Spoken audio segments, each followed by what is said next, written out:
በኮሜዲያን እሸቱ ስም የምትነግዱት ለምንድን ነው? ኮሜዲያን እሸቱ አይደለም ማለት ነው። ሰላም ነው? ሰላም ነው። እግዚአብሔር ይመስገን። ካናዳ መሄድ ፈልጌ ነበር። እሺ ይቻላል። እሸቱ ነው አይደል የሚልከው? ግን አሁን እኔ እሸቱ አይደለም ማናጀር። የእሱ ማናጀር ነህ? አቶ ዶርቻሪ ይባላል። እሸቱና እኔ ተባብረን ያመጣነው የስራ እድል ነው። ማለትም ይሄ ክሬዲት ነው። ምን ያስፈልገኛል? ፓስፖርት አለ? ፓስፖርት የለኝም። ፓስፖርት ማውጣት ይኖርብሃል።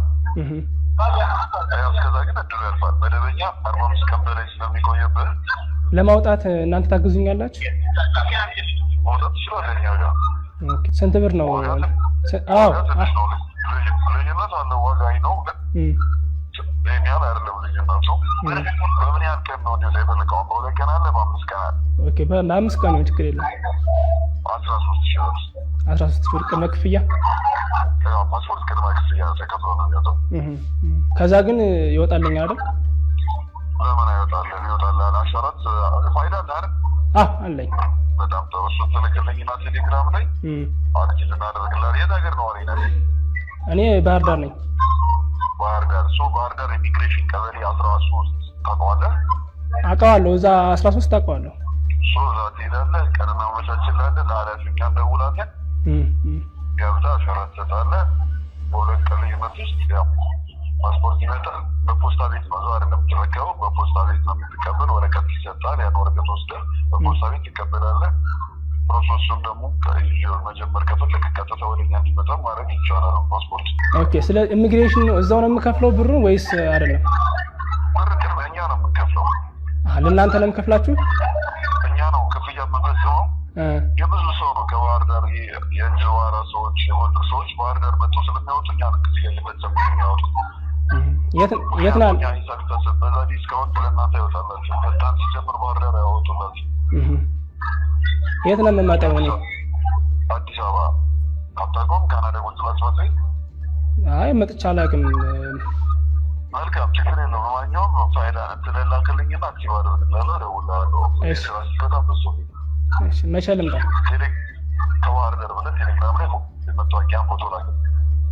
እሺ፣ ቴሌግራም የለኝም። ለዛ እኮ ነው አሁን ትንሽ ስልክ የምጠቀመው እና የቁጥር ስልክ ነው የምጠቀመው። እሺ፣ መልሼ ልደውልልህ። መልሼ ልደውልልህ።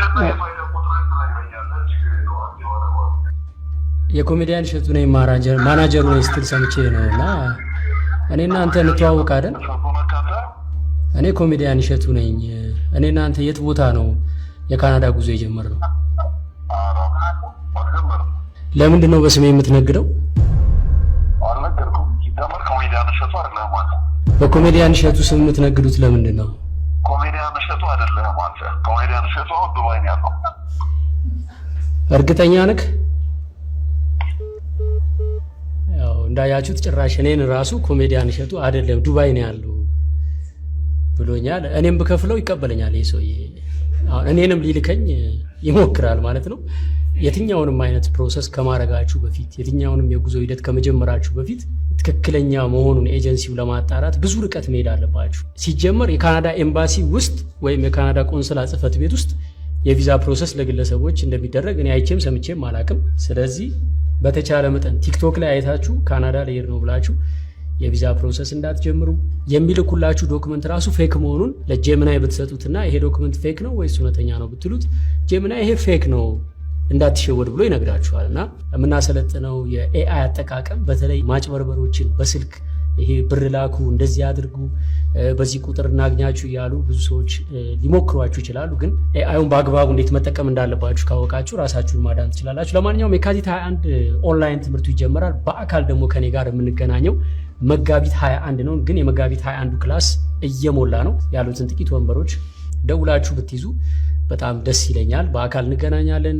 ስልጠናውን መመዝገብ ከፈለጋችሁ እዚህ ቲክቶክ ባዮ ላይ ሊንክ አለ። ስለዚህ ሊንኩን ክሊክ አድርጋችሁት ቴሌግራም ላይ በደንብ ከኛ መረዳት ትችላላችሁ። ስልጠናው ስለምን እንደሆነ እንዳትጭበረበሩ። ትክክለኛው የኔ ፔጅ በዩቲዩብ 3 ሚሊዮን በቲክቶክ 2.7 ሚሊዮን በላይ ያለው ፔጅ ነውና ይሄን አደራ ላለው። ሌላ ደግሞ ሰሞኑን እስቲ ቪዲዮ ሰርቼ መጣና አስጠነቅቃችኋለሁ። ቻው።